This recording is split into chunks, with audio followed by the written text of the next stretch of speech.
wa chama cha DCP Rigathi Gachagua ameitaka idara ya polisi kuhakikisha kuwa kuna usalama wa kutosha wakati wa uchaguzi wa eneo la Olkalau, huku wakionya baadhi ya viongozi dhidi ya kutumia wahuni kuzua vurugu wakati wa uchaguzi huo, akisema kuwa wakazi wa eneo hilo wana haki ya kuchagua kiongozi afaaye.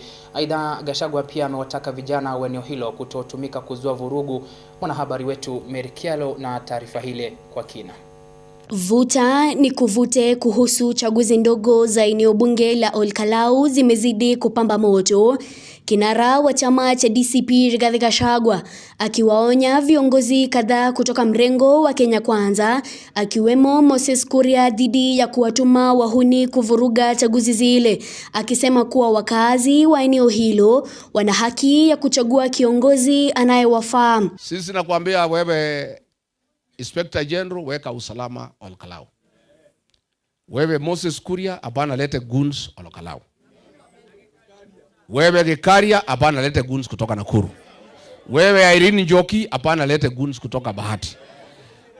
Na Muchera, hapana lete goons kutoka Oljorok. Na hata goons ya Oljorok wasikubali kuja kupiga ndugu zao Olkalau. Aidha, ameitaka idara ya polisi ikiongozwa na Inspector Generali wa polisi Douglas Kanja kuhakikishia wakazi wa eneo hilo usalama wao na kuweka vizuizi barabarani vya kuhakikisha kuwa hakuna wahuni watakaoingia katika eneo hilo wakati uchaguzi huo utakuwa ukiendelea. Na wewe polisi, vile umesema, weka roadblock 3 days before, uzuie vijana kuja huko.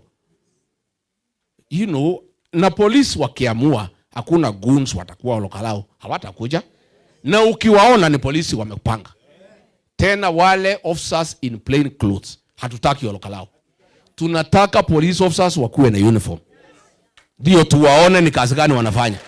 Gachagua ametoa wito kwa vijana wa eneo hilo kutokubali kupewa hela za kuzua vurugu wakati huo, akisema kuwa jamii haipaswi kutumika kufanya vita kwa wenzao. Mimi naomba vijana wetu wote, msikubali kutumika kupiga ndugu yako.